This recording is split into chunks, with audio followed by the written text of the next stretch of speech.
So I mentioned in Saturday's video report that each of the past 3 years in the round of 32, the favorites and the dogs had pulled off an 8-8 split against the odds makers. And in fact, if you went back the past 9 seasons combined, favorites only had a 6-game lead versus the odds makers. And yesterday pretty much stayed true to form as the favorites went 5-3 against the spread. So it'll be interesting to see if today the dogs have their comeuppance. Remember, first round play, Thursday, favorites had the slight edge. Then the dogs bit back on Friday in the round of 64. Of course, yesterday you had a couple more dogs pulling the outright upsets, chief among them Dayton and UConn. Geez, do I know about UConn? What a dumb play that was on Villanova.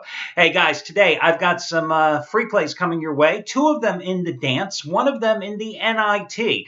The NIT, as I happen to be reading today and researching this game on Minnesota and St. Mary's, as one of the writers pointed out, the NIT tournament, which rewards teams that really don't want to be there. I thought that was a good line. Anyway, that's one of the free plays. The other free plays coming up today, as I said, are going to be in the big dance, as I'm going to take a look at the games between UCLA and Stephen F. Austin and Virginia and Memphis. Hi, everyone. Out to Marco here. This, of course, is naturally going to be your Sunday video report.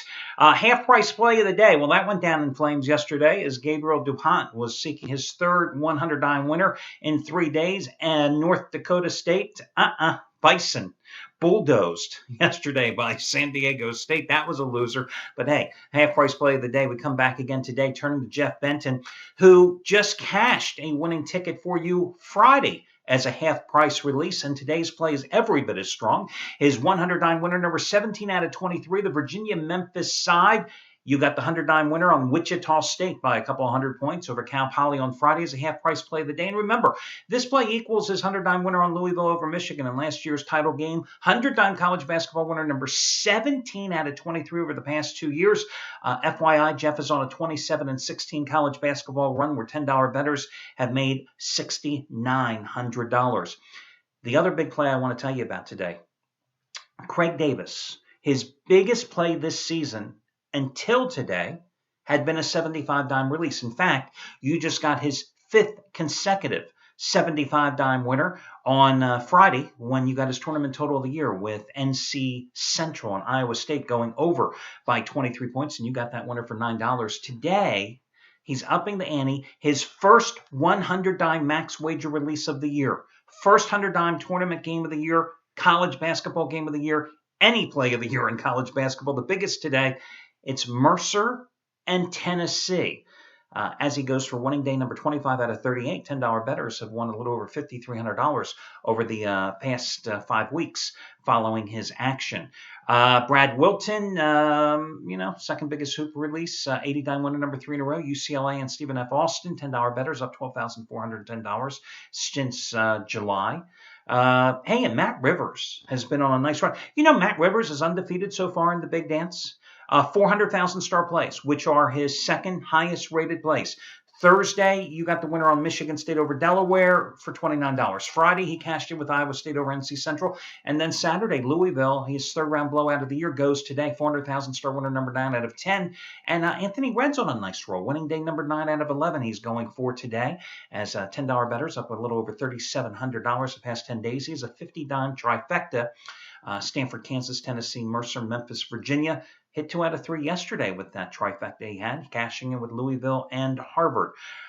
So those are among the hot handicappers here at the site.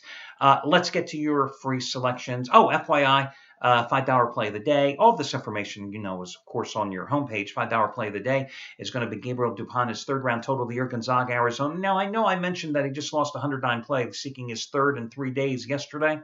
But hey, he hit the first 2. And among those plays, you happen to get his second round total of the year, Florida and Albany over on Thursday for just $9. Today's play is even cheaper. His third round total of the year on Gonzaga, Arizona. That's one of your late games, I believe. And you can save $25 off a single purchase of anything today. So if you want Craig Davis's play and you want to save $25, it's not like you can't use it, guys. You know, that's the beauty of the coupons. That particular coupon, SAVE25, SAVE25.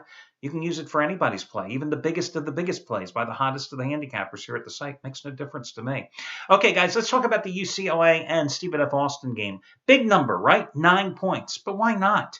The one thing I've noticed about the Bruins this season, and I used them as a free pick in their opening round route of Tulsa, is that when they get on a roll, you got to start riding them. And they're on another one of those rolls. I mean, they just bulldozed their way right through the Pac-12 tournament, blowing out Oregon, blowing out Stanford, both revenge wins, and then upsetting Arizona, winning 75-71 in the Pac-12 tournament title game as a 5.5-point dog. They took care of business easily against Tulsa, 76-59. Of course, it helped that they closed the game on a 17-5 run, which expanded the margin. But the fact is, they were clearly far superior than Tulsa in terms of their athleticism, and I think that pays dividends again today against Stephen F. Austin. Listen, Stephen F. Austin, if you look at their schedule from start to finish this year, I like to call them step-up games. I see one step-up game.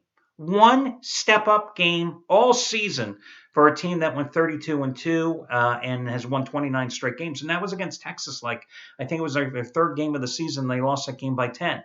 They played one cupcake after another.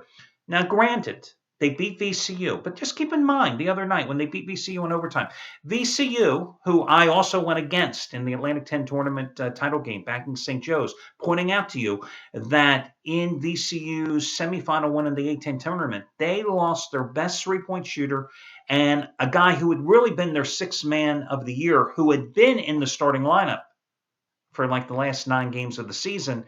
They lost him to a season-ending injury. This was a VCU team that was short, a VCU team that only had an 8-man rotation, not what they usually like to have with that Havoc-inspired defense. So seeing Stephen F. Austin, a team that has no starter over 6'6", upset VCU, wasn't really a big surprise, but that's not going to happen again today against UCLA. I mean, you got the Ware brothers up and along the front line. They're 6'10" each. I mean, you got a guard in Kyle Anderson who's 6'9", okay?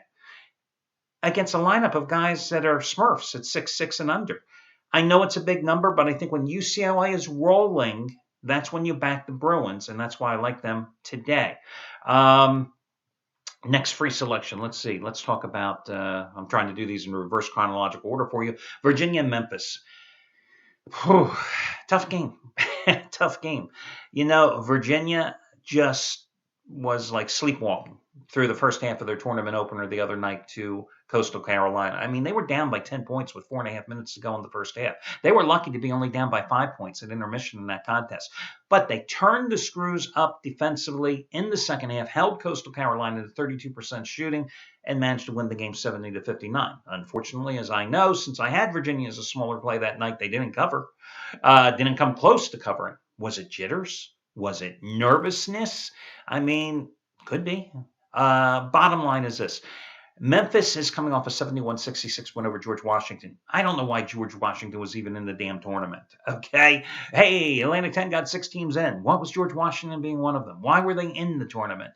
This is the same Memphis team that playing in the AAC tournament in their home court in Memphis at the FedEx Forum got annihilated in their tournament debut game. A team that really struggled against down the closing stretch of the regular season as well. I mean, how this team beat Louisville twice this season is beyond me, because they certainly didn't show it in other losses, And like I said, they got blown out playing at home in the AAC tournament by UConn. Beat them 72-53.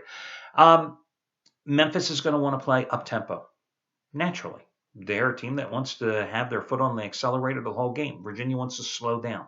Half-court defense. The thing that really is so impressive with Virginia defensively this year, and understand this is the number 1 team in the nation in terms of points per game yielded, giving up 55.3, is the fact that they limit opponents to so few shots, so few scoring opportunities. And then, of course, they do that by extending the length of play of their offensive possessions and, as I said, turning up the screws defensively. It's a 6-point number. I think the only way you play this is Virginia, because Memphis has proven that they can compile a gaudy record, 25 wins a year, but they just don't beat anybody. And the Tigers, 1-4 in their final 5 regular season road games. So I'm going to go once again with Virginia. Hey, in the NIT tournament, Minnesota is hosting who? St. Mary's. Listen, St. Mary's, you might look at the final score and you see St. Mary's beat up Utah 70-58 at home in their NIT opener. But keep in mind, Utah, first of all, was a team that lost 8 out of 12 in the regular season on the road, and Utah controlled that game. St. Mary's needed an incredible 47-28 second half performance to win that game comfortably.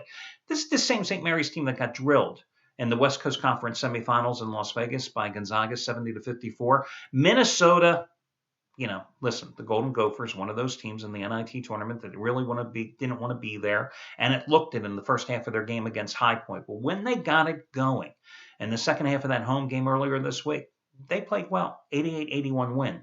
I'm surprised Minnesota isn't laying 8 in here. I think that St. Mary's is getting too much recognition just because of their name value. This is not as good of a Gales team as in previous year's editions. So I'm willing to lay the points with Richard Pitino's team at home minus the 6 points. So again, your free selections, I'm going to go with Minnesota in the NIT, Virginia in the big dance against Memphis, and also UCLA, all favorites today.